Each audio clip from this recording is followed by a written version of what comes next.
Well, thank you for joining me on this journey where I've spent the last, 40 odd years exploring the ragged edge of my capacity. Um, what do I mean by that? I mean exploring the physical, psychological, emotional, spiritual limits. And so this slideshow plus audio is going to be audios and visuals of my journey as a young man in my late teens all the way through those years while I was on the Niagara Escarpment, and then later on Rockies Limestone, periods of growth, rebirth, discovery, kind of identification of the ragged edge and how to exploit the ragged edge, even later in my 40s and 50s and up to present day. So I'm going to start going back to this is the early 1980s. This is John Candorp on a first ascent of Ticking the Talk at Lion's Head, the 5-9 climb. John was one of my early mentors, rock climbing mentors in the early 80s. And he was the one that introduced me to the concept that first ascents were possible ground up. Um, This is another route called the Monument. It's at White Bluff in southern Ontario on Georgian Bay. And Pete Zabrock and John Candorp and I did the first ascent of this thing on aid, and we subsequently attempted to free it. We never ever could get these moves right where John is here free.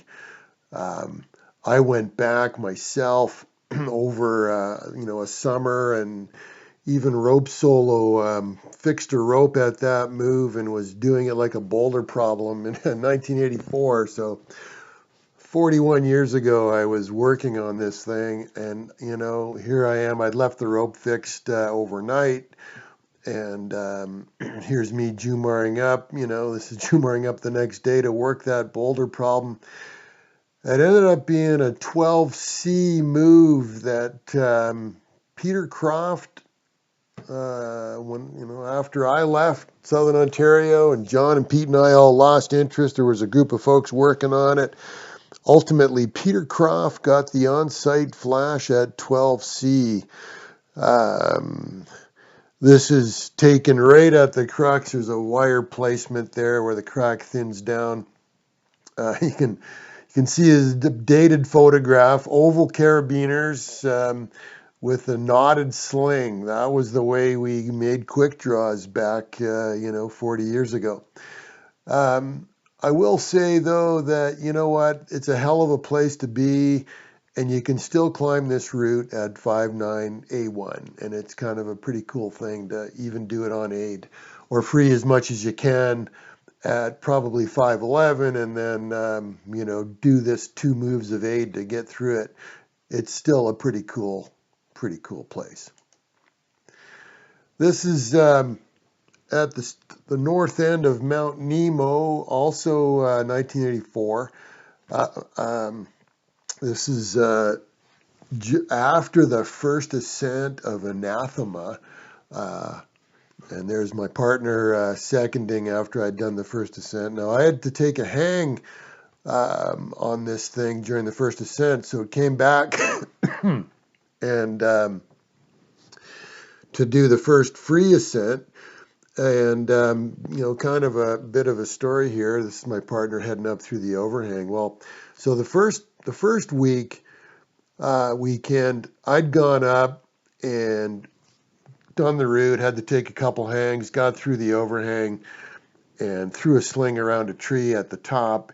This is probably, I'm going to say it's a, 10-meter route, maybe 12-meter, maybe 13. So it's probably, 40 feet, 40 feet of cliff here, very steep. And my partner lowered me off to the ground, and then I top roped him, and this is him, seconding, with me, taking the photograph. Well, we went back the next week.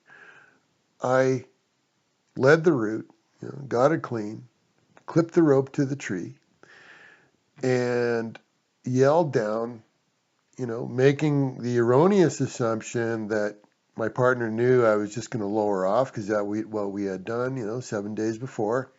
Clipped the rope into the sling in the beaners and yelled down, "Okay, descending." At which point, my partner took me off belay at the same time that I stepped off the cliff. So the rope was in his hands. It ripped out of his hands. I still remember the feeling of acceleration as I hurtled down the crag, and the rock quickly became a blur, and I hit the ground, 12, 13 feet out from the wall, on my back. And fortunately, you can see in the upper left-hand portion of this photo here, there, right about here, is a tree. And there was a big 4-inch diameter branch that had grown in underneath the overhang. And when I hurtled down the crag, I was essentially horizontal back first, if you will, because I was, getting ready to lower. So I'm essentially horizontal. My back hit this branch, this 4-inch branch. This 4-inch branch bent, it broke, and as I said, I hit the ground behind my partner. And I'm laying on my back on the ground, and I look up at him and I say, and he looks at me, we're staring at each other. I'm flat on my back on the ground. He says, "Don't move, don't move, don't move." And I look up at him and I say, "What the fuck are you doing?" Anyway, I sit up, shake my shoulders. I have no cuts. I am unhurt except for a few scratches from the tree branch. In hindsight, I think the big 4-inch branch, the overhang, the friction around the overhang and through the draws, a little bit of friction at the top, coupled all together, and I landed on the only flat spot right at the base of the base of this climb. And there was jagged rocks all around me, which I missed. So I was unhurt. I sit up and say, "Okay, I'm probably going to start shaking in a minute, so why don't we have lunch and see what happens?" We have a sandwich, and I'm like, "Okay, well, I guess I'm not going to start shaking, so you know what, let's just kind of get on with it here." And we went climbing for the rest of the day.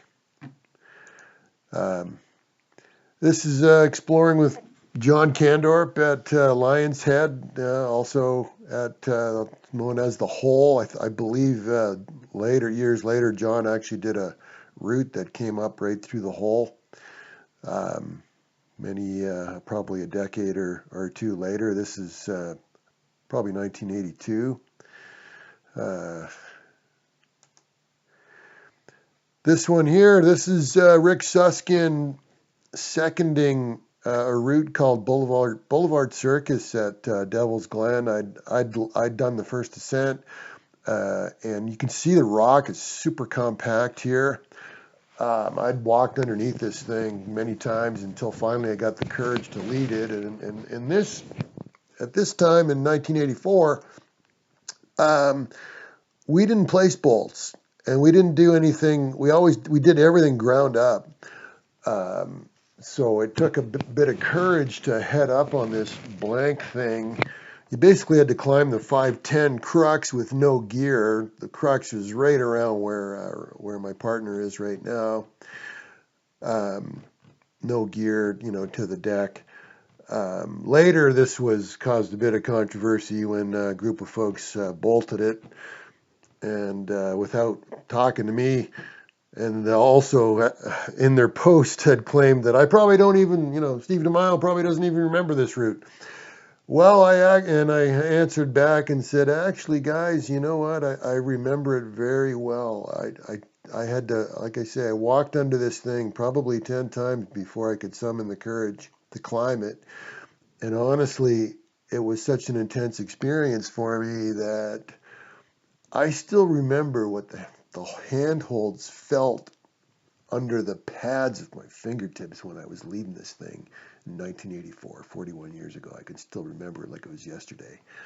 Um, anyway, there was some, I think on Facebook, and well, I'm not a social media guy, but there was a bit of a sword fight back and forth amongst 100 people on Facebook, and Gript got in there and whatnot. Anyhow, um, this is climbing with Pete Zabrock, also 1984, on the first ascent of one of the girdle traverses at Buffalo Crag in the spring.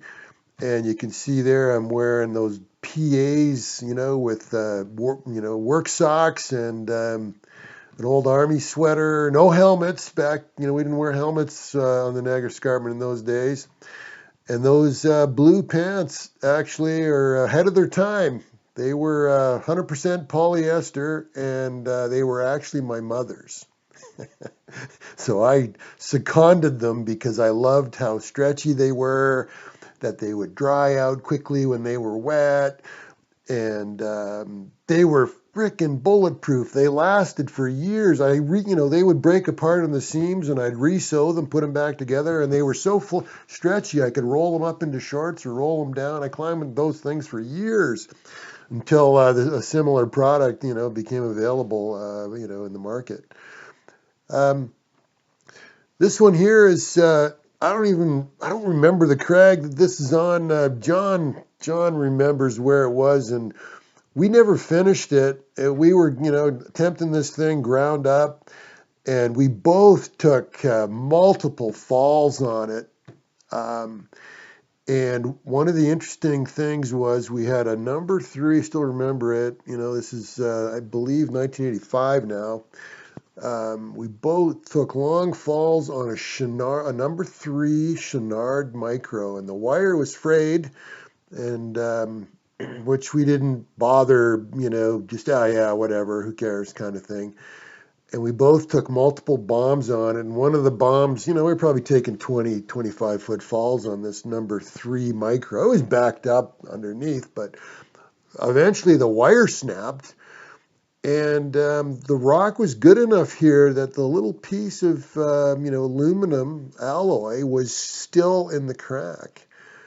Just, interesting. It's later, again, I believe to this day, the guidebook writers have said that this still hasn't been climbed. So who knows how hard it is. It was probably in the 512 range at least. We were maybe, maybe it's hard 11, we just couldn't do it, but it could be in the 512 range. Apparently the corner now has been done to the left. And John later called it as a frog before the snake is what it was called, even though we never did climb the thing, get to the top. This is an evening out at Mount Nemo on new ground with Pete Zabrock. And this was another one that, back in the day, okay, no bolts. So we're up there trying to stitch gear together and, you got the limestone. You can see the rock is very good here. We've advanced to fee raise. I've still got the work sock on my right foot because my right foot was smaller than my left foot. You can see, got a hammer hanging there off me, and I'm tapping in, I'm trying to get in whatever I can for gear. That's pretty typical at Mount Nemo. There's this kind of limestone base, and then there's these dolomite caps, which typically are really good rock, very compact, and often there's no gear. And I do recall here, again, this is probably 1984, 1985, Um, and while I was in this spot, my blayer, Pete was blaying me, and he looks up at me and he says, I don't know, Steve, that sounds like you're putting in an awful lot of iron up there, because I'm tapping in knife blades and tying shit off and just trying to make something stick. And I was a little grumpy about it, about his comment. Like, Pete, if you think I'm putting too much iron in up here, then you get up here and fucking lead this thing. Um, Nevertheless, this was the style, 40 years ago, ground up on site, no pre-inspection. And there was another route called parental guidance, which was very similar geometry. And I'd gone up, tapped in some pins, I got some wires, I put in like 6 pieces right at this similar overlap further down the crag to the south.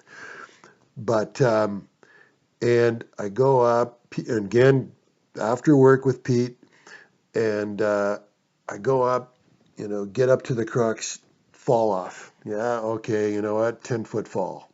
Okay, you know what? Have another go. Go up, charge through, get a bit higher. Oh, not feeling confident. Jump off. 20-foot fall. Okay, you know what? I'm going to get it this time. Shake out, chalk up, take a little break, go back up, and get above my high point. Oh, no, shit, fuck, step, bang, come off, 35-foot fall. Okay, well, now I'm getting a little frustrated. And I'm like, okay, you know what? And the gear's holding, and, Pete's being really good about everything. And finally, I'm like, okay, you know what? I'm going to go for it. So I take a good shake out, and then I charge up this thing, going like the 100-meter, Ben Johnson on the 100 meters, and I'm going for the top. And I get to the last hard move, and the top is not far away, and I got one hard move to do, but I am pumping out. I've lost body tension, and I cannot do this move. And I am so run out right now. And I'm like, okay, now had the wherewithal enough to understand that, you know what, if I step off now, I might hit the ground. Like, I'm that far run out. And so I yell down to Pete, and Pete understands. I yell down to Pete, take it in. Take it right fucking in. And I can feel, the rope starting to come tight. And I yell down again, pull me off. And to this day, 40 years later, I can still recall the sensation of the lead rope tightening downward and hanging on as long as I possibly could so Pete could take in another 6, 7, 8 inches of rope and remove as much stretch out of that rope as possible. And then I stepped off the cliff and I sailed down the crag. And I took a fall. I believe I yelled on the way down, fuck, until the rope came tight. And so it was quite a long scream, blood curdling. I stop feet from the ground. And Pete looks at me. I look at Pete. Pete sees I'm unhurt. And he says, Jesus Christ, that's the furthest fucking, and he does it in kind of this kind of sing-song Pete Sabrock voice. Jesus Christ, that's the furthest fucking fall I've ever seen anybody ever take. That was the most amazing thing. The rope came down through all the draws and it stacked up at my feet. And then it took off again. And basically, I fell as far as you could fall. I took a leader fall as far as you could possibly take at Mount Nemo. without killing yourself, I think, now looking back on it. This is punk rock on the Niagara Escarpment. I believe this crag is closed now, but somewhat memorable for me. Return of the Dagnoid. At the time was graded 511. I managed to get this thing on site at the time, and the going back through my climbing career, you know what? It's the only 512, whether sport or trad, and this was 100% trad, that I ever got the on-site on. So it ends up being a career best for me. So anyhow, this is winter 1985, Webster's Falls, which you're not allowed to climb on anymore. In fact, when we did this route, climbing had just been banned on the at the waterfall and on the cliff, but there was a cold snap, and John and I decided we wanted to go have an adventure, and we went and did this traverse at Webster's Falls, and we called it Crimes of Passion. It went at 57A4. This is me after taking multiple falls on the A4 section, and some comedy there. I'm up on the I get across this traverse, and I'm looking up at the wall above. We were going to try to get to the ice, and then ice do the ice climbing out. But I looked up, and I'm like, wow, that wall looks amazing up there. So I started aiding up, and John's watching off to the side from where he took this picture, and I'm on this Chenard Micro, place another blind Chenard Micro, stand on it. The bottom one, pulls out because of the rotation in the overhang, and I'm hanging there from the top one, trying to get the bottom one back in, and John looks over and he says, here we have the Steve DeMille School of Aid Climbing. Right at that moment, piece I'm on rips, bang, take this fall to the lip of the overhang. And this is me about to start to try to Jumar back up to my high point, which when you're hanging and kind of in space like that, it's a bit more of a wrestling match than you might think it is. You can see my rock hammer dangling down there. I got the HVAs. Anyway, we had good adventure in the winter of 1985.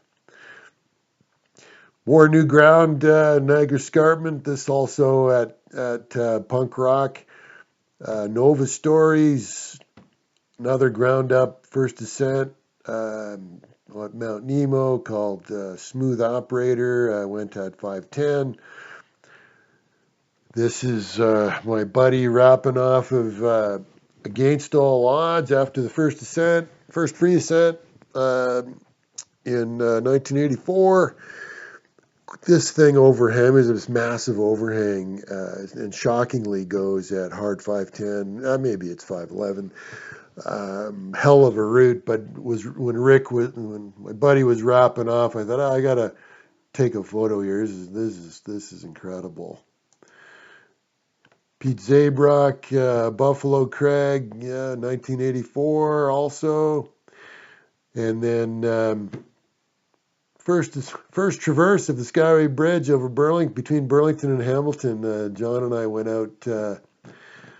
It's either the spring or the fall. Anyway, we simul-climbed across this thing. You can see where there was no gear. All there was the girders. So we had two 11 mil ropes between us, hoping that if we did come off, the first one might cut, but we'd have something else to stop us. 1987, bouldering, Sunset Rocks. This later became the cover for my book, The Ragged Edge. This is one of the harder problems at Sunset Rocks. I understand that you're not allowed to go climb at Sunset Rocks anymore. Too bad. It was a nice bouldering resource, roadside bouldering resource. John and I, about to head out climbing for the day. In those days, John drove a Suzuki 750, and I had the 74 Nova. Um, in front of my parents' house in Burlington, which is about 8 miles from Mount Nemo and 11 miles from Rattlesnake Point. Then I headed west, across the country, driving my 74 Nova, and this is representative of the attitude that we all had back in those days. The 74 Nova was, you know what? You just go until the wheels come off. And you know what? If the wheels come off, you smile, you get your camera out, you set it up on a tripod, and today would be called a selfie, right? So in those days, it was a self-timer shot. So I was ripping down McLeod Trail on my way to work in 1986, and my wheel actually came off. Okay, I'd get out and take pictures, and memorable. I mean, today, you think about this stuff, the old cars we used to drive and the risks we took. It's amazing we didn't get killed driving this thing. There was a number of close calls, and I'd call this one of them. I quickly ran into the likes of Jeff Marshall and Bill Betts, who were leading proponents of the limestone community at that time in the Front Range of the Canadian Rockies, and within weeks we were engaged on first ascents on Mount Yamnuska. This was an early attempt on Astroyam with the two Bryans. Jeff Marshall called these the two Bryans the secret weapons. Brian Gross on the top there, and Brian Wallace. We'll see more of them later.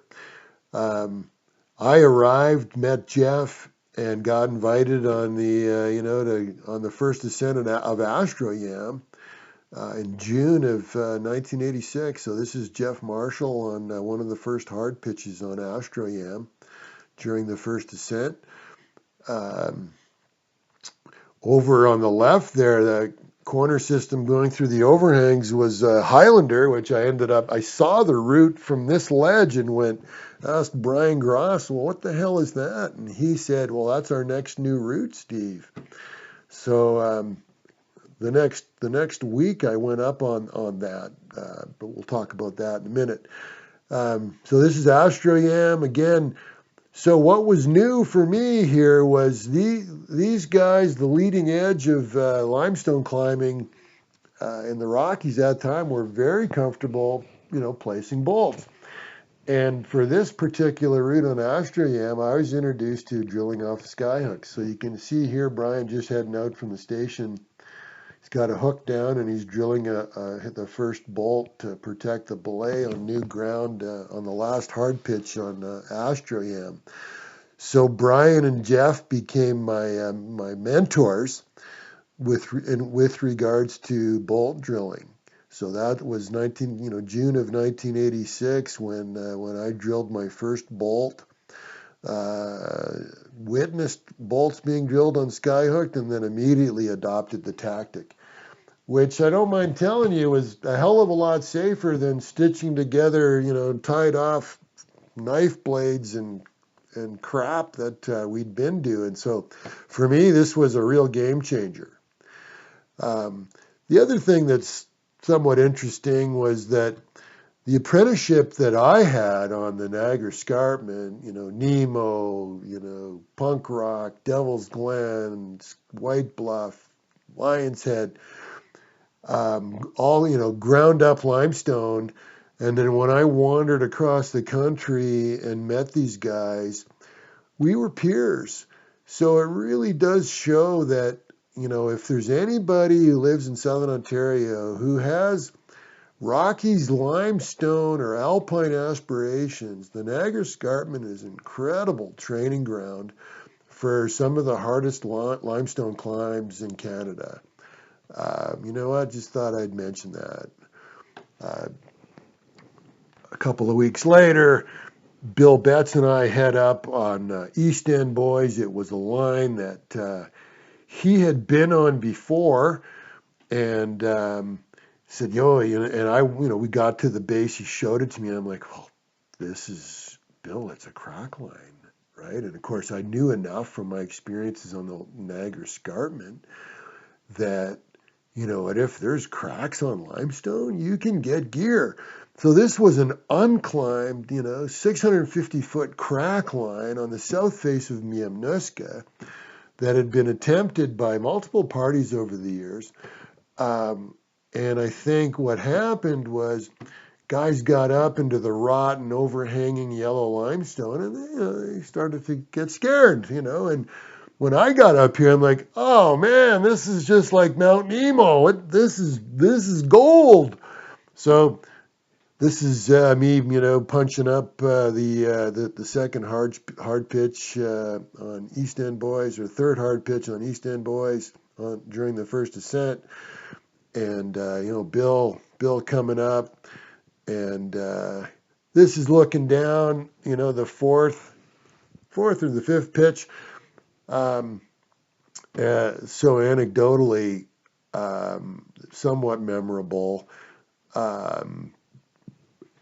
Again, you can actually see the cracks there, looking down, the cracks in the overhanging wall. And at this point on this pitch, the wall overhangs about 30 feet from the bottom of the root. From here to the roof, to where this belay is, it overhangs about 30 feet.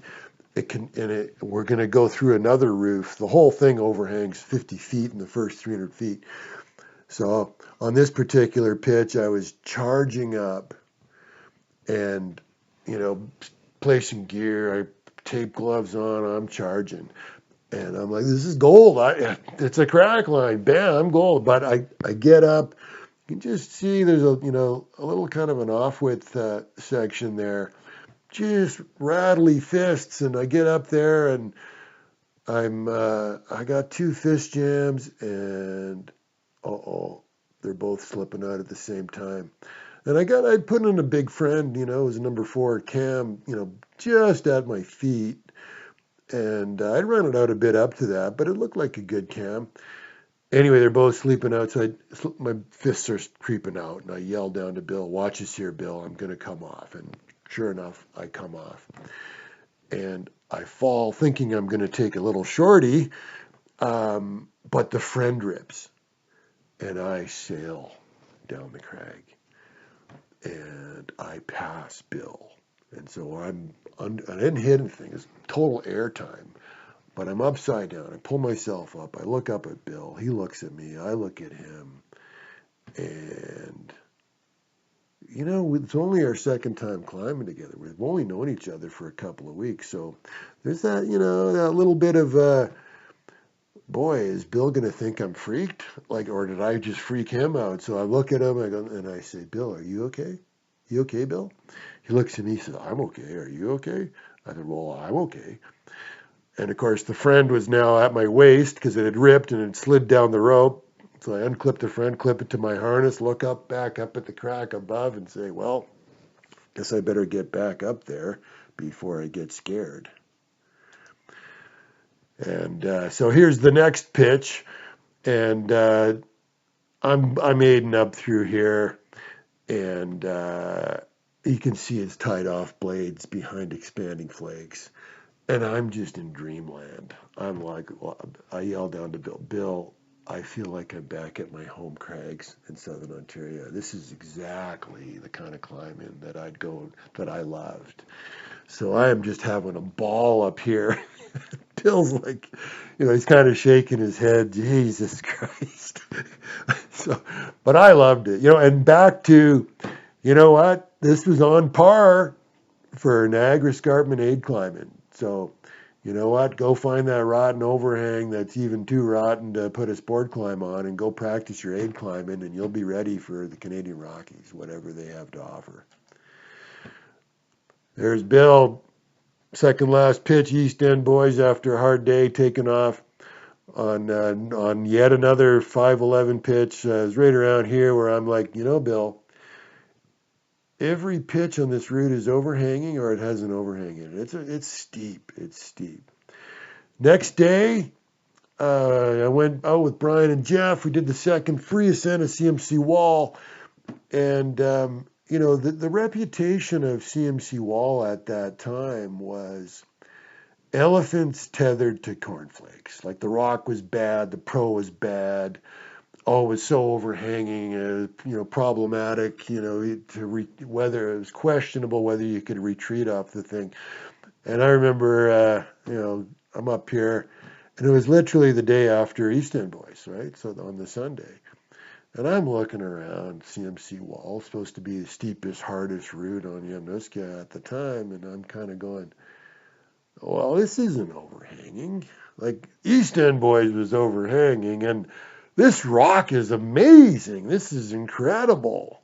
So, which it really is. And, now 40 years later, I think everybody understands actually CMC Wall is one of the best free climbs on Yamnuska. It climbs at mid 11, and the rock is actually spectacular limestone, beautiful.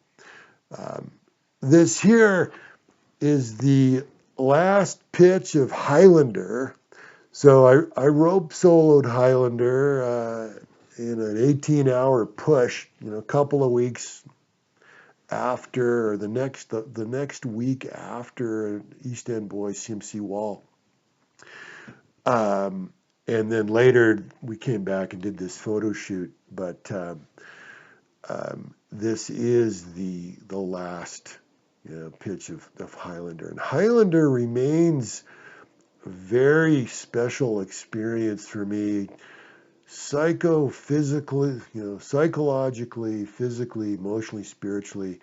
I entered a new realm on Highlander. No bolts placed. The climb goes up just to the right of CMC Wall, and a single push rope solo. It was one of my physically, spiritually, emotionally right at the ragged edge of my capacity, where I stepped into a new realm. And memorably, when I finished it in the dark, and in those days didn't have a headlamp, that we didn't carry phones, 1986, stumbled down in the dark. And I remember, drove back to Calgary and filled the bathtub with water. I mean, my whole body hurt. Everything hurt. I stepped into the bathtub and my feet hurt, my hands hurt. Rapping, jugging, climbing, the whole thing. And I get into the bathtub, and it was like, fuck me. I pulled it off, and I burst into tears. This release was like, wow, okay, I'm safe now. After that day at the ragged edge of my capacity, I just had this breakdown. But it was like, it was joy. It was very, very powerful spiritual release on Highlander. A few weeks later, Jeff and I headed up on Above and Beyond. This is the early pitches and early attempts on Above and Beyond, and one on the first attempt, right a little bit higher than this, right from where this photo was taken. Brian Gross was on a hook drilling a bolt, and the bolt or the hook blew, and he fell. He tagged this ramp on the way down, broke his ankle. So he was out for the summer, so Jeff and I continued to push the route. By the end of the summer, Brian, took his cast off in the bathtub in late August and joined us for the ultimate finishing of Above and Beyond. This was that day. It was, incredible day in August, perfect weather, and we just had we decided, you know what, there's enough hard climbing here.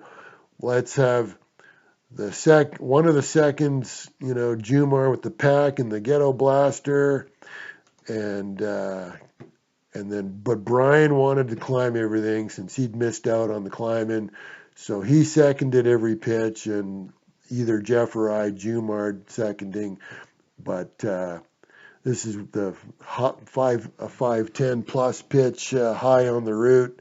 Brian seconding. Here's Brian taking the sharp end, as the sun's going down, and we topped out and above and beyond in the dusk, in the twilight.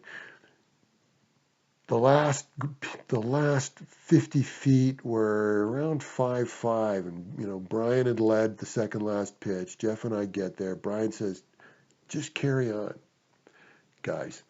So Jeff and I, side by side, climbing, meter away from each other up this 5.4, 5.5 broken ground. No gear, but it wasn't bad. And we topped out at the same time on Above and Beyond.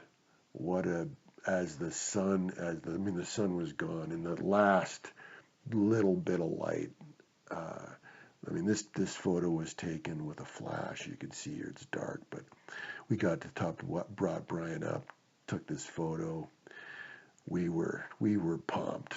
What a day! What an amazing day with Brian and Jeff. Okay, so this is the south side of the Bow Valley, with Mount Lougheed on the left, Wind Tower in the middle, and rim wall on the right-hand side. This became a crucible for me.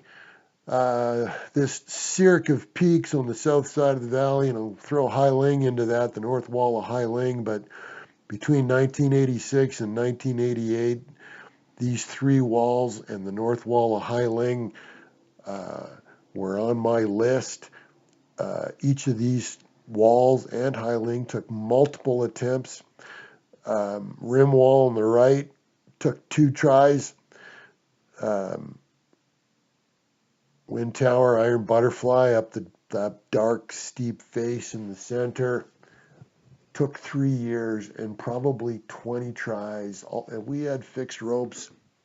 Final attempt, we had 700 feet of fixed ropes. Lougheed, sadly, 2 attempts, and Brian Wallace was killed on the first attempt. And we'll talk about that later as we get to it in 1988. So rim wall, here's taken from the side. You can see here, lots of free climbing, kind of type of ground up to 511. The route goes up the center of this thing right here, and 12 pitches. Memorably, there's a pitch high on the route, the third last pitch, which has got this insane run out. You got to climb about 35 feet up an overhanging wall with no gear, but the rock is perfect. It's perfect gray limestone. And this is on that summer. You can see the wall totally cleans up. And this is on the ultimate final ascent with Jim Savigny and Chalk Quinn. You can see the quality of the stone here. There's some loose rock on this wall, but look at the rock, incredible. This is on that day. Chalk's on the lead. I was above here. This pitch, 35-foot run out up, 511 pitch, overhanging, and remains. And it was raining on and off on this particular day. and it remains all in the most serious pitch of my climbing career, right at the ragged edge of my physical, psychological, spiritual, emotional capacity, just to a new place. Hailing, Remembrance Wall, it's the route in the center with the dog leg. This thing took 7 tries. The first attempt with Bill Betts, we got up to just above this point. We came back, a couple of weeks later, gave it another shot, a little bit higher on the route. This is the crux pitch of the route, 511, getting around this overhang. End of the year, I went back. We got stormed out again. How about that? So I'd shaved my head not too long before this photo was taken. That's kind of like the haircut I have now, 39 years later, except for different reasons. This is on the final attempt the following year, 1987. On one of the early attempts, there's a bolt I placed here, and I'd gone straight up for 2 pitches at that spot where that bolt is, and I got to here and looked back at Jeff and said, Cheeseman would probably, Dave Cheeseman, he was one of our mentors and inspirations. Cheeseman would probably go look around the corner and see if it's any easier over here. So I went around the corner, and it turned out it was way easier. So never did finish the straight up variation, but we did get to the top that particular day, 511A3, Remembrance Wall. And then, broadly speaking, from 86, 87, and 88, the focus between Wind Tower, Iron Butterfly, there's the line shown there. This was the very first probe onto the wall in 1986.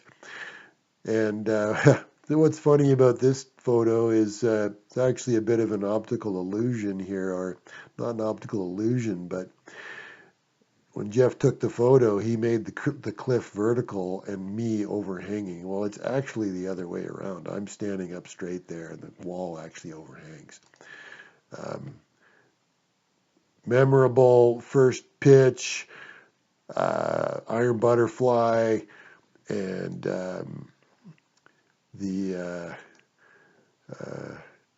Jeff, after I led this pitch, it was, indicative of our partnership, so supportive. Jeff seconded this pitch and said, after watching me lead it and seconding it, says, Steve, I think that might be the best lead on Limestone I've ever seen in my whole climbing career. And that was indicative of the partnership that Jeff and I had. We were so supportive of each other. This is higher up on the route. We're getting into the real aid climbing now. You can see here we got, tied off blades, micro wires. You can see the, this piton down there, only banged in halfway. Again, this is not dissimilar to the stuff on the Niagara Escarpment. Jeff taking off on the next pitch, tied off blades, drilling the first bolt on the next pitch, and carrying on, and just having a ball. You can see, we're on this. I don't mind telling you, Wind Tower is a hard route. In fact, I believe it still hasn't had a second ascent, 40 years later. But look at, we're smiling, most of the time. Now, this here, as I said, we kept fixing ropes on this thing, and there was this one attempt where Jeff had gone up with Glenn Reisenhofer to take a shot at it, and it was late in the year, 1987, and Jeff wanted to go in Wind Tower, and I just had this funny feeling. I was distracted, I had things going on, and like, Jeff, you know what, I can't go up there right now. Like, I can't go, I don't know, I just didn't feel right. So Jeff went, And as it turns out, like his buddy, the buddy that he took with him had never Jumar'd before, especially with with a pack. So they Jumar'd the first rope, and when his buddy, Glenn Reisenhofer, got to the top of the pitch, this is what they found. There had been a rock fall, and the rope had cut through except for these 3 strands, and it held. And afterwards, Jeff came down and told me, and I wondered. He said, "Yeah, Steve, the rope was cut except for like 3 or 4 strands of rope." And I wondered if, for the first time, I'd had a premonition about the hazard, that I had some remote viewing of what was going to happen. Can't say for sure, but if I was there, I would have gone first, and I would have had a 50-pound pack hanging off me. I was also a bigger guy. I outweighed Glenn Reisenhofer by probably 20 or 30 pounds. Would it have held for me? You know what? I don't know. But I was left wondering if, subconsciously I'd had the ability of remote viewing. And that was, when I talk about the ragged edge and the spiritual component of the ragged edge, I'm not talking about religion. I'm talking about something esoteric, ethereal, that can't be explained with normal physics like this. Okay, that intuition and the power and the force of intuition. And this was the first time where I began to think about the ragged edge of my intuition and the spiritual elements. So again, multiple attempts on Wind Tower over many years. You can see here, that's the first rope. So that's the rope that was cut. Like, there ain't no frickin' chance if the rope snaps. You are going to be killed. If the rope breaks, you're dead, right? You're hanging in space. So later, when Jeff and I went back, the 3rd year, the ropes were up over the winter. Well, both of us we got our Jumars out, went up, 5-6 feet, and we both hung in this thing and jumped on it to just like give it the test. And we're standing there at the base of Wind Tower. It's 1988, June. Ropes have been up all winter, and we got 700 feet of fixed line, and we had the rope chopped. That we had that experience. I'm standing there, and it's like, oh, this is gonna be fucking dangerous. Like, you're Jumaring on a fixed line and it snaps, you're dead. You're dead. There's no chance. It's John Harlan on the Eiger. And standing there, I go, Jeff, I got an idea. He says, what? I go, you know what? Let's we'll take all the quick draws, all the slings, all the beaners. I'll take them.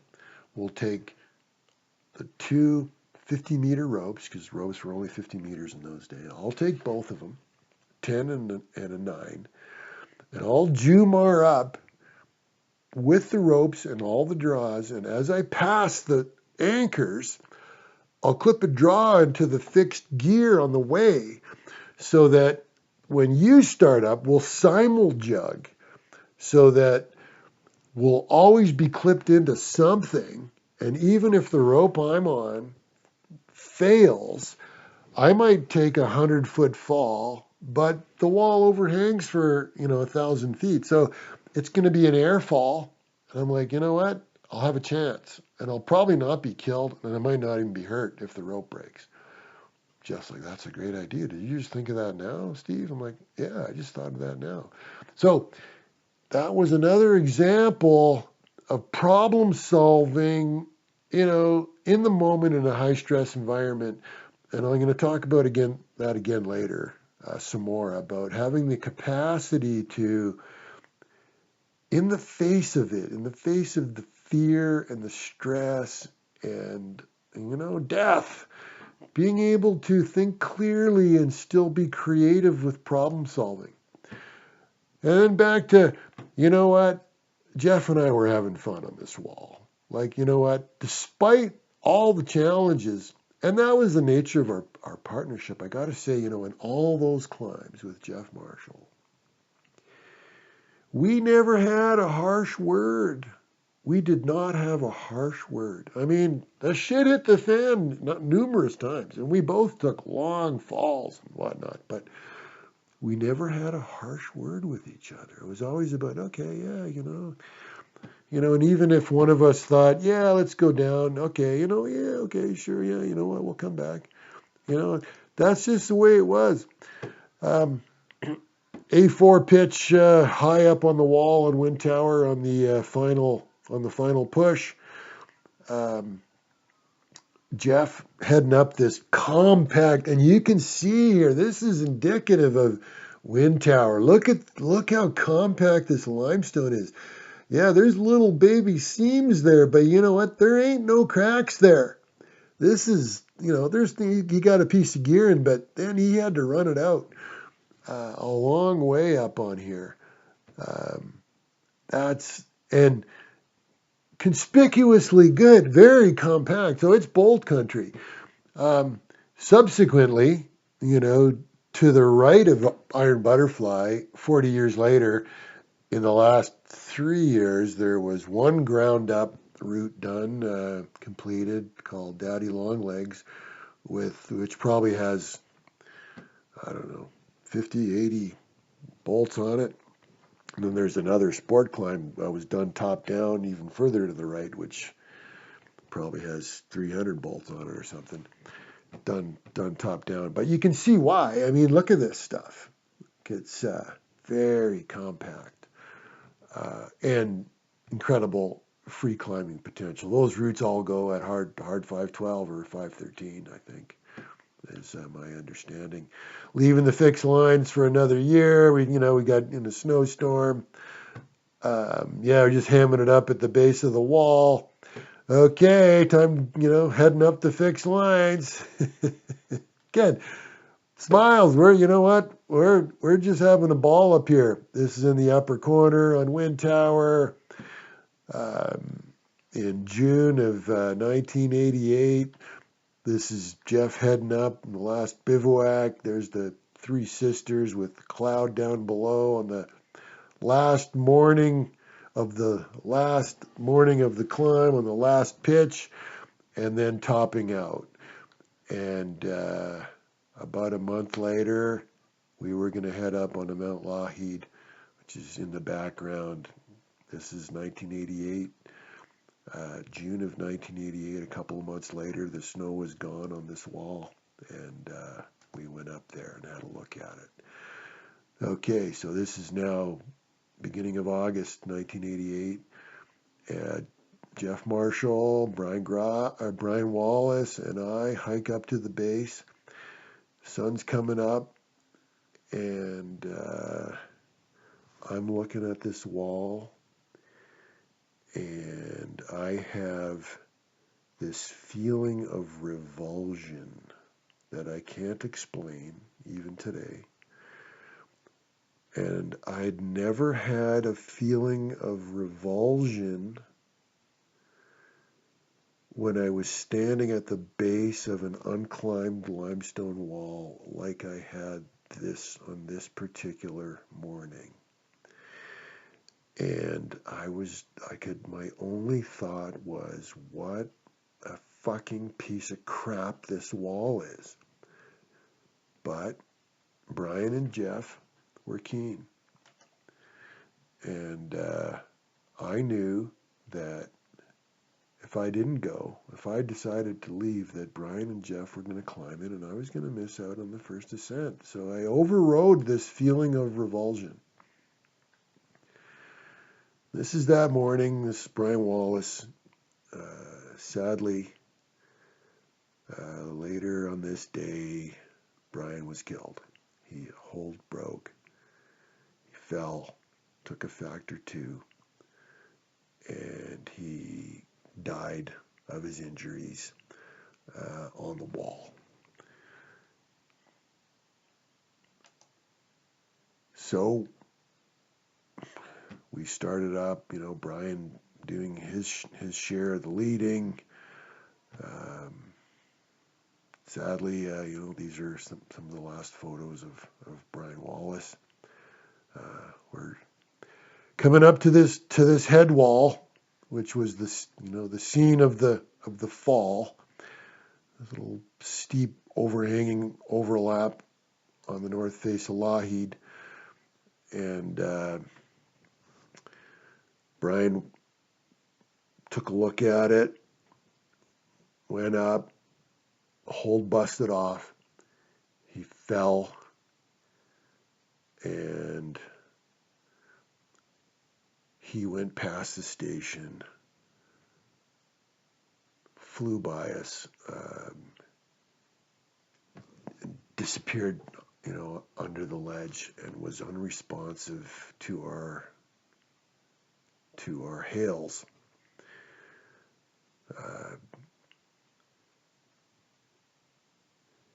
And I'm going to back up just a little bit here.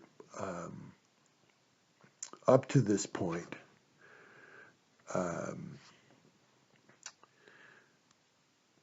we'd be climbing. Jeff, would lead a pitch down low, and the wall's busted up, and so Brian and I are climbing on different ropes, and we would sometimes take different lines around a buttress on the different sides of a buttress to save time and not kick rock down on each other. And I'd be up on one of these things, and I'd be like, okay, I know Jeff led the pitch, but who am I climbing with? Which is bizarre. Never happened to me before or since. And I'd kind of traverse around the corner and look up and say, oh yeah, it's Brian. And I mean, that's ridiculous, right? But in hindsight, I wonder if my revulsion on the wall and the fact that I was forgetting who the third man of our climbing team was on a 3-man team. I wondered since if Brian's spirit had already left us, and that I was picking up on that already. I don't know that, not sure, but nevertheless, that's what I thought. So Brian has fallen, he's down below, he's not responsive. I rope down to him. I take an end of one of the 9 mils and toss it down, and I drill a bolt, clip the rope to it, figure 8 in a bite, just to back up the belay, and I wrap down to him, and Brian's unconscious, he's breathing, he's upside down, and okay, first thing I got to do is get him upright. So I do a makeshift chest harness, and I flip him up, and it becomes clear that he's got a massive head wound. Okay, so now we got to get him, I got to build an anchor, or we got to get him down, and so I build an anchor, clip him to the anchor, and I yell up to Jeff, okay, Jeff, lower him down onto the anchor. And I had messed up, and I didn't leave Jeff enough slack in between his stitch plate and the bolt that I placed. So he had no slack left to lower him onto the anchor. Right around this time, Brian stops breathing. So I start to work on him. I'm giving him artificial respiration. I'm trying to revive him. And I worked on him a long time. Jeff's wondering what's going on. He's yelling down him. And I got work on him. And Jeff, I'm working on him. And then half an hour, 45 minutes. Finally, I'm Jeff. He's gone. I yell up. He's gone. And I can hear in Jeff's voice the pain of losing his good friend.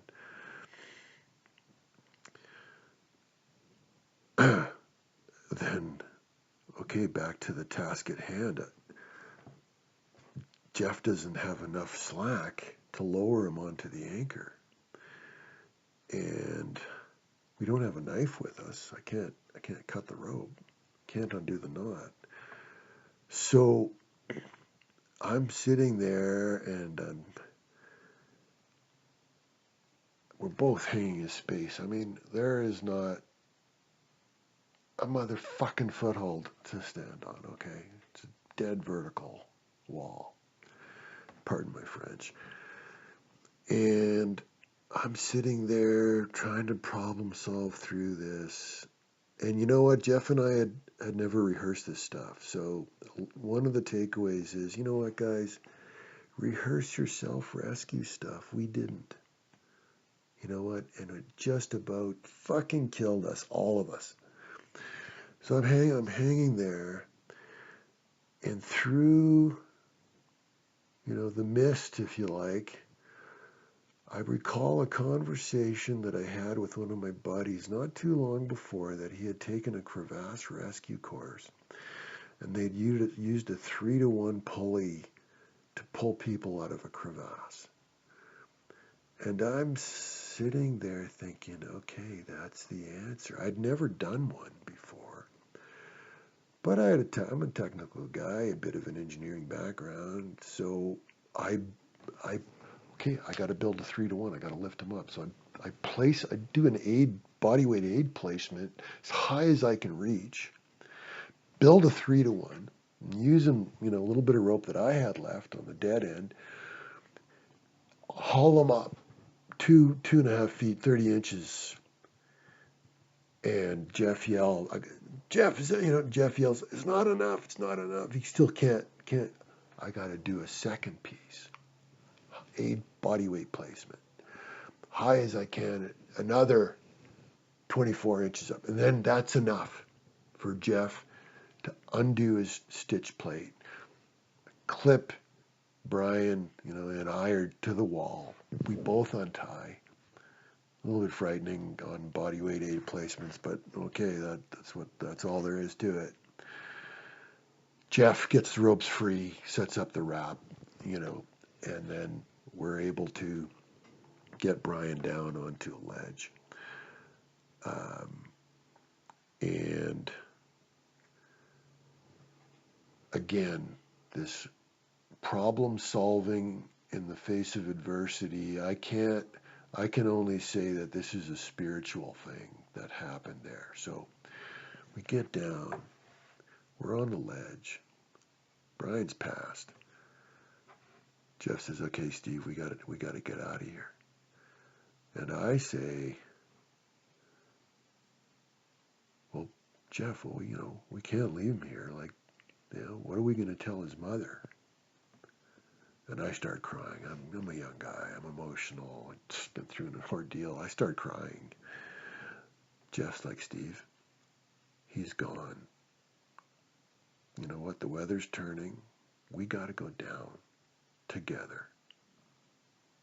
Okay, you're right. Jeff convinces me. We wrap the wall. Meanwhile, it starts to rain. The rain turns to snow. And we get to the bottom of the rock wall, top of the shale slope. You can see it here in the photo. And top of this shale slope, there's a cliff below. There's a shale slope and a cliff below. And we spend the night there. In the morning, 6 inches of snow on this thing. And, wake up. And, wake up. We didn't sleep all night. We get first light, and I'm hypothermic, and I had put on a cotton t-shirt erroneously, because it was a colorful t-shirt, and I didn't have the capacity to take it off. I should have taken it off, and I didn't. So I'm cold. And I'm like, look at Jeff, and I say, Jeff, you're going to have to take care of me this morning. And he looks at me, doesn't say anything. It's like, okay, because to get down this shale slope, we got nothing. There's no, we wrap off the last piece of good rock there is, go down 50 meters, and there's nothing. This really was cornflakes. And we're trying to figure out how the hell to get down this thing. And we got our rock hammers and our fucking approach shoes. We got no crampons, no ice axes. We got nothing. And I'm watching Jeff trying to, cut some steps to maybe escape off to the side. And he's way in no man's land. And I'm thinking, man, if he slips here, that's it, right? Like, I'm going to watch my second friend get killed. And so I kind of climbed down onto this saddle of rubble, like a little, just a little flat spot in the shale slope. And it is shale. It is corn. You could like scrape it away into a bowl, like a bowl of cornflakes. And it's clagged in, and I'm looking, and suddenly in the mist, there's Jeff, right? And I have this vision of 5 years before, rock climbing in the Needles of South Dakota with John Candorp. And in the Needles of South Dakota, they don't have bolts at the top. These are 40-meter spires. And the way that you get down is you lower your buddy off the station to the ground, and then you use him as an anchor, and you have your other climbing on double ropes, and you use the other rope to wrap off the other side using your buddy as an anchor on the ground. That's how you get down in the Needles of South Dakota off many of those spires. And I'm standing there, and I'm like, Jeff, get over here. I got an anchor. He's like, what do you mean? Just get over here. He's a little, like, I can tell he's a little frustrated, but okay, he comes over and we're standing. He's like, okay, what? I go, Jeff, I got an anchor. He says, what do you mean there's nothing? It's shit. I go, no, look, in the saddle here, we're going to dig a trench in the back of the saddle, and we're going to lay the rope in the trench, and you're going to go off that side, and I'm going to go off this side. And he says, well, but what are we going to do when we get to the bottom? I go, well, I don't fucking know. But you know what? We're going to be 50 meters lower. He's like, okay. So we get our rock hammers and we dig this trench in the gravel. And we get our stitch plates up. We're standing there and we're like, okay, put it, carefully lay it in the trench, right? We'll go down the hill, and we're looking at it. Okay, here we go. End up 48 meters down. We get to another bench. We're able to walk around. We pull the rope, and we find another saddle. Well, that solved it. So again, that to me in hindsight was having the clarity and the capacity to think clearly in a literal life-threatening scenario can only be exploring the ragged edge of spiritual and psychological capacity in that moment. That's how I see it all these years later. So we managed to get off the wall safely. A month later, in Brian's honor, Andy Generu and Jeff Marshall and I returned to climb the route in Brian's honor. We do make it up the route. I was destroyed mentally. Jeff hit his hand with his hammer and broke his thumb. Andy did a lot of the leading high on the route. We did finish the route. Finally, you can see it's a rubble pile. You know, that's Andy at the top. And we made our way down. But, you know, Jeff and I, after that, there was other climbs after 1988, but they were darker. We didn't have our psychophysical, emotional, spiritual position had changed. We were no longer who we were in 1986, 1987, and later 1988 on Wind Tower. You know, a lot of the thrill and the euphoria was gone. I mean, this is Jeff and I. We topped out, on a route, but you know what? This is like, yeah, we just finished a new route in 1989, 1990, and this wasn't euphoria anymore.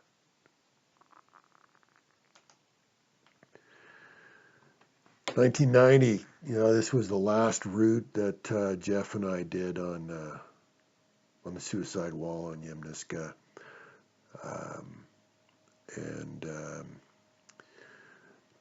Jeff actually had, on the earlier attempt, before this photo was taken from this spot, had come off and taken a factor 2 onto the station, cracked his helmet, got a concussion, injured his shoulder. So this was coming back when he finally got the hook down, drilled the bolt. This photo was in the Canadian Alpine Journal in probably 91 or something, and a few folks told Jeff that we had faked it. that wasn't real. I was like, okay, well, it was real. Nevertheless, we get to the top, and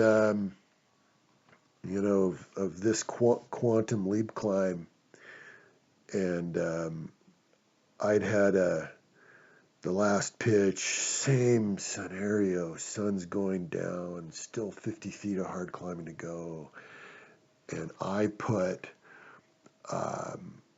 2 sky hooks down that were crap. I'm 40 feet out from the station on 2 crappy hooks. I got nothing else in. It's going to be either death or a helicopter ride if the hooks blow. And it's loose rock, the hooks are shit, and it's all hollow flakes right where I am. So I got to drill like this off to the side, up and left, off to the side. And I am deadly still. I'm so still on these hooks. I don't want to unsettle the hooks. And a mosquito lands on my arm. Jesus Christ. This, fuck me, a fucking mosquito is going to put me in a fucking wheelchair, kill me. Anyways, I finish the bolts, get to the top. It's dark. Jeff comes up. He arrives at the top. We're both on top. We're both safe. But I look at Jeff and I say, fuck! Jeff looks at me. What? Steve, what? Fuck! He's like, what?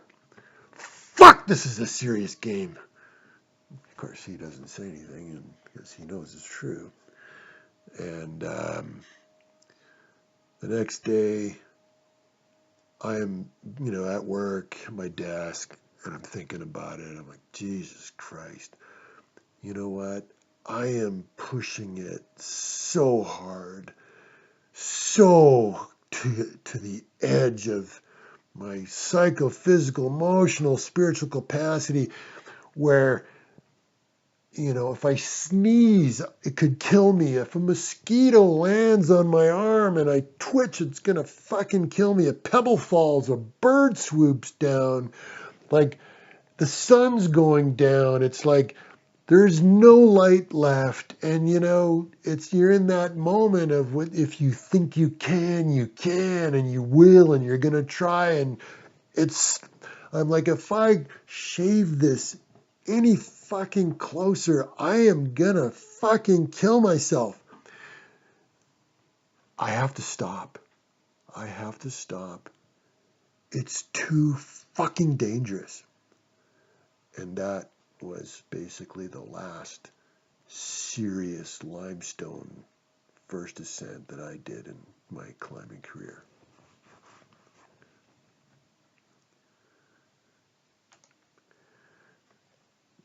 I went on, I focused on my career.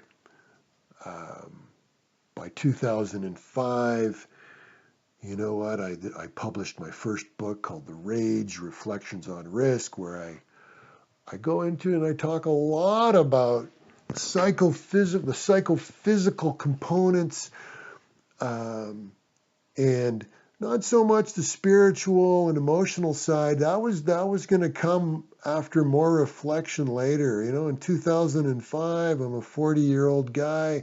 I got a couple kids. I got a 2-year-old. I got a 6-year-old. And like I said, into the 2000s and the 20 teens, I focused on my career. And in 2011, I finished, my novel called Suicide Wall. This was, pushing my, creative side, pushing the ragged edge of my capacity as a writer as well. In the late 2000s, I took up single-handed sailing and single-handed around Vancouver Island. And I single-handed from Victoria down to Cabo San Lucas. And that was when I started to lever off my psychophysical capacity and really explore some of the emotional and spiritual elements. When you leave your 2 young kids and your wife at the airport crying when you're going to go offshore, by yourself, single-handed in the Pacific Ocean, it's like, okay, well, you know what? This isn't coffee shop philosophy anymore. And I started to learn about the ragged edge of my emotional capacity. And I was really dialing in more as a sailor into my intuition. The concept of the ragged edge, however, really did start to gel in me when, in the 20 teens, my hips started to blow apart and I was in a lot of pain and arthritis, and I started working this 300-meter traverse in Vernon at our cabin, and it was very safe because it was over water. Some of it was over deep water, but some was over shallow water. Nevertheless, I started working this traverse, and of course, it's sort of like I'm the burnt out, broken down rock climber and working this traverse. And you can see here, there's the resort. I'd come back, after work, working the traverse for half a day, and the kids would say, "Hey, Dad, how did it go? How did it go on the traverse today?" I said, "Well, you know what? I'm at the ragged edge of my capacity, and it was a good day." And so then over time, the kids started asking me, "So Dad, how did it go on the ragged edge today?" Like, you know what? That's what I'm going to call this thing. I'm going to call it the ragged edge. 5'11", 300 meters. There's like 3 5'11" cruxes. And I ended up developing about 1,000 meters of granite here on Lake Okanagan in those years. And then my hip, got worse. Okay, so you can see here's the healthy hip, here's the worst one. You can see on the left-hand side of the photo, my right hip is bone on bone, and you know what? I had to go for the surgery and new hip, total hip replacement. You can see in that upper part of the cup, the surgeon said, Steve, you were bone on bone. I don't know how you were walking around anymore, and but that's bone loss. That little triangle there, that's bone loss. So into the recovery, and I'm wandering around, and starting out walking 50 meters, 100 meters, and I remember my daughter, saying, "So, Dad, how's the hip recovery going? It must be hard for you, to just be, walking a kilometer and not being able to do what you used to do anymore." And I said, "Well, Steffi, I've always gotten a thrill out of being at the ragged edge of my capacity. And you know what? I walked 1,000 meters yesterday. Today, I'm going to try to walk 1,100 meters. So I'm at the ragged edge of my capacity, and you know what? That's a good day." So as I rolled along, I'm walking further, and now I'm adding hills, and I'm thinking I want to add some, climbing, some scrambling, and I'm like, hey, wait a minute. I'm in the easternmost, stand of Douglas fir trees in Canada. I got, anything from 5'5" up to 5'10" climbing right in front of me. So I started climbing the trees. And I developed what I call my urban adventure workout. So I'm going to play this little clip for you. This is a little taster of my outdoor urban adventure workout. I tend to get a little bit bored with the indoor workouts in wintertime especially, so created this workout which is about 10 minutes from my house, totally inside city limits. It includes some snowy scrambling and rock climbing. So it's about 3 kilometers of hiking with about 200 meters of elevation gain and about 170, 180 meters of tree climbing actually. And the grades of the trees are up to about 5'8", 5'9" actually. Some scrambling, snowy scrambling, and a little bit of, outcrop climbing on retaining walls and that kind of thing. Just trying to make something interesting and fun for wintertime. So I discovered the ragged edge of my capacity in tree climbing. I've now got 160 trees within the city of Calgary, city limits. It's over 8,000 feet of tree climbing and 16,000 feet if you include down climbing. I've got difficulties up to 5'10", and you know what? I rediscovered some new adventures. And you know what? If you at 61 years old, I'm still inside my own crucible at the ragged edge of my capacity. And what can I say? You know what? Life is good. And the title of my latest book, The Ragged Edge, Exploring Physical, Psychological, Emotional, and Spiritual Limits, just came out, this year. I've got some copies here if anybody wants to read some more on this. And here's me in 2025 with my 2 adult kids, 22 and 26. And we're standing at the base of Yam. And, from left to right is Highlander, Astro Yam, Quantum Leap, Above and Beyond. And 40 years later, you know what? What a special thing to be up there with my two kids. Thank you very much. I hope you enjoyed this presentation. And whatever it is you're doing out there, respect the risk, have fun, and you know what? Exploit the ragged edge of your capacity. Thank you very much.